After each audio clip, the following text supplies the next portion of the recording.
Hello and welcome to another Doctor's Assistant 1 video, and today I'm doing a video on, well, it's a Doctor Who video, but it's more of a question type of video. It's a bit of an odd one to sort of, I don't know how to describe this video. It's going to be titled, Who is the 12th Doctor? Now, question mark. Question mark, boom. Nailed how to do a question mark. But no, I'm kind of in a bit of a goofy mood, so sorry about that if I'm not as uber serious as I usually am, maybe kind of on camera.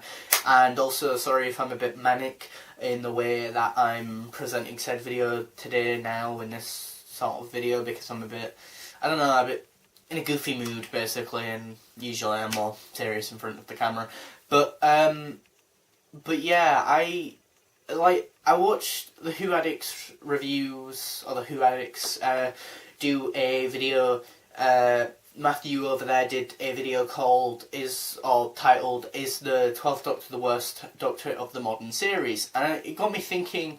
Well, I wouldn't say he's the worst, but he's definitely the weakest Doctor of the new series. But I was originally going to do a video on why I thought he was the weakest of the modern series, but then I felt like, well, one, that's a bit too similar and not that original and pretty generic, it just feels like too much of I watched that video, so I'll do my own version and exactly copy it.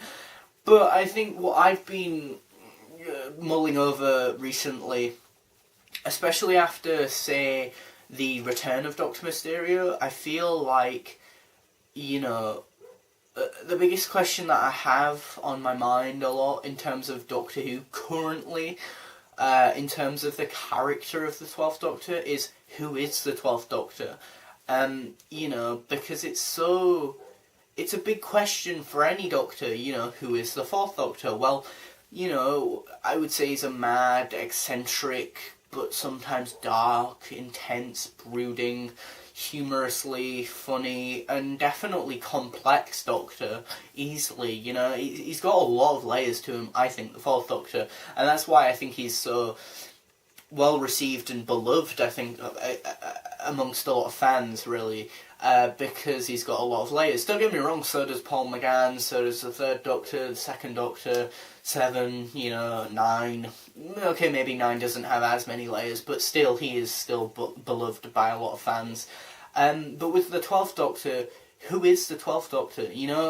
9, I'd say, if I had one word to describe the 9th Doctor, it'd be intense. One word to describe the 10th Doctor, maybe dashing. 11, one word to describe him, probably manic, or not short-tempered, but short attention span, or manic. One word to describe 12, and it's really difficult because his characterization has been here, there, and everywhere. Going from series 8, series 8, to this series 9, he is two completely different Doctors. Series 8, a lot of people liked his Doctor because he's very dark, very serious, very intense, very sort of more alien, more removed, more distant and removed as a character, as an alien, as a sort of presence. He's not as in your face, he's not as centre stage all the time, but he's still got that sort of gravitas, he's still got that I'm cleverer than everyone in the room sort of status and stature. But then from that, primarily in Series 8 anyway, to Series 9, where you get this sort of sense of, sometimes he's this funky, well not funky, but funk rockery, grandad type, and it's just such a juxtaposition. It's like, so who is the 12th Doctor? As a fan, I find it really distressing that I can't even pinpoint who the 12th Doctor is. To me, I like to think of him primarily as being the Doctor in Heaven Sent and in Flatline. In terms of Series 8, I like him in Flatline and Mummy and the Orient Express. In Series 9, I love him in and adore him in episodes like Heaven Sent, Under the Lake Before the Flood. But then there are episodes in both Series 8 where, like Time Heist, or, well, maybe not Time Heist, but Robots of Sherwood and In the Forest of the Night, and then episodes like in Series 9 where, like, say, Hellbent, Husbands of Riversong, Hellbent, and Girl Who Died, Woman Who Lived, where he's more jovial, more happy-go-lucky. And I get that's, you know, character, well, not character development, but, you know, that's part of a character to be more than just one emotion, you know. But, you know, when we were promised a more intense, more darker, more, you know, the Rebel Time Lord, more eerier, well, not eerier, but more, and not even more darker, but more at least intense Doctor, you know, more emotionally removed Doctor, like we got in Series 8, primarily for the most part. Then we go to this, and he's playing a guitar, and he's got, you know, shades, and he's been funny, ha-ha. I mean, I know over at the Who Addicts, they got really sort of cheesed off and peed off about that. And I like it because it is nice that he has, you know, more, for lack of a better word, depth to him. But what cheeses me off personally is the fact that I can't pinpoint whether or not he's dark or he's humorous. And I know you could say, oh, well, a lot of the Doctors are sometimes humorous, sometimes dark a lot, then sometimes humorous, and that, but it works with them a lot more. For some reason, the juxtaposition, that's the thing, with their Doctors, it never felt like as much of a juxtaposition, you know, with Chris Eccleston's Doctor being dark and serious, and then being more light-hearted towards the end of his tenure, that felt like just natural progression of a character going through what I'd like to think is appropriate character development. Whereas with 12, going from an episode like Under the Lake Before the Flood, where most of the time he's more intense, a bit funny ha-ha here and there, but I think for the most part he's more toned down, he's more Alien-esque and more intense, more serious, more Doctor-ish of the classic series, right? Of the Doctors that I really like in the classic series, like Jon Pertwee / Tom Baker, right? But then in like episodes like the Woman Who Lived, there are shoehorned in lines and bits where they feel too much like Matt Smith, and he's trying to do Matt Smith-esque things, but he still looks like Capaldi, and he still looks like an older man who, to me, aesthetically looks like he should be doing dialogue that, like, Chris Eccleston did, but he's been given things that a bumbling, youthful, you know, happy-go-lucky, more younger person would say, you know? I think it was nice that, you know, in retrospect, a lot of people have backtracked and said, you know, oh, it was nice that, you know, Matt Smith was childlike, because at least it was consistent. It was a consistent characteristic of his Doctor, you know, from beginning, middle, and end. And yeah, he was dark every now and then, and he tried to do the dark side of the Doctor every now and then, and he pulled off this sort of ancientness of the Doctor as well. Perfectly, if you ask me. But then, as I say, you've got this older man playing this Doctor who we all thought, going from Series 8 and Deep Breath and Into the Dalek and that, we all thought we were going to get this darker, intenser, more, you know, badass, hashtag Rebel Time Lord, you know, I fought in the Time War, I'm grittier, darker, intenser, I'm going to kill some people maybe here and there, you know, like that bit in Deep Breath. Did he kill that android-like guy? Did he not? Who knows? I like to think that he did, but, you know, but that's the 12th Doctor to me. But to other people, he might be this funky, you know, sort of cool uncle type character. And that's the thing.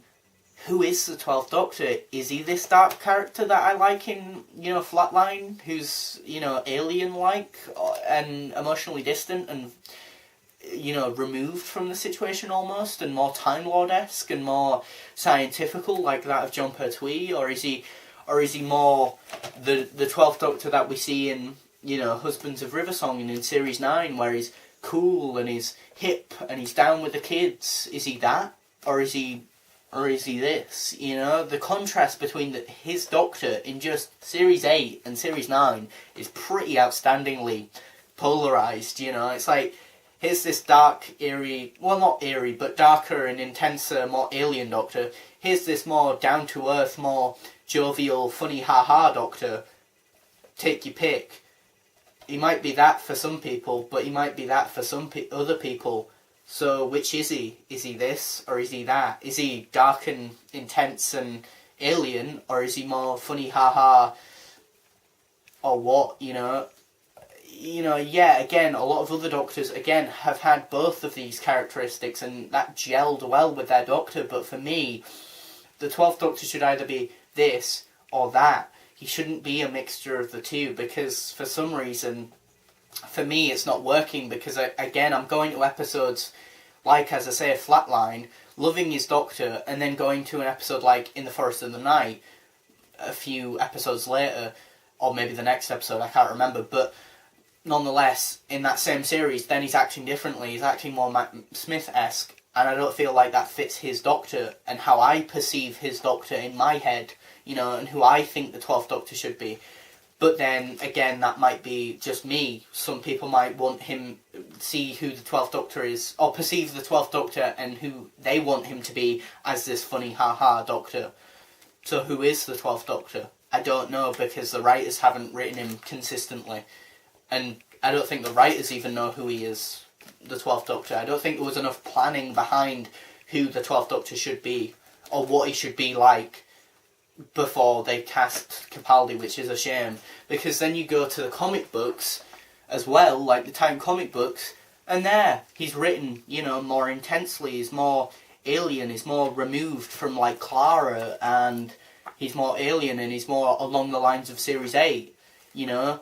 So even in the alternative media, he's more intense, he might be more alien and more removed, which is good for those of us who think that is the 12th Doctor, but for those of you who don't think that's the 12th Doctor, you're not getting the 12th Doctor, you're getting someone who acts more like one of the older Doctors you might not like. He's acting more distant and more unrelatable to you, but then sometimes he's more, as I say, more Matt Smith-esque, and he's retreading on stuff we've already seen, but things that we've already seen, but works better with that actor and not with this actor. But I don't know, I mean, so again, I'd love it if you commented below who you think the 12th Doctor is, because I genuinely don't know at this point who the 12th Doctor is. All I know is that he's an inconsistent character who unfortunately will be leaving at the end of Series 10, and I hope gets some sort of definitive sort of feel to him and definitive sort of role. I mean, it'll be interesting to see how he teaches in this university,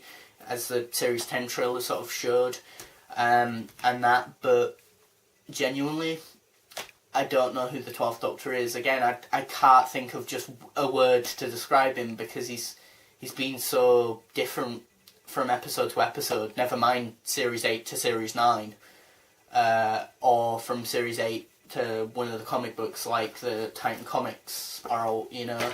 So who knows who the 12th Doctor is, because I genuinely don't know. I mean, I would like to think he's the alien rebel Time Lord, but then again, as I say, then there are scenes / episodes where he's riding a tank with a guitar, which I didn't mind actually. I thought it was a nice change of pace, but then the guitar thing got overused in Series 9, and he's randomly playing it pretty much 9 times out of 10, and I kind of got a bit sick of it.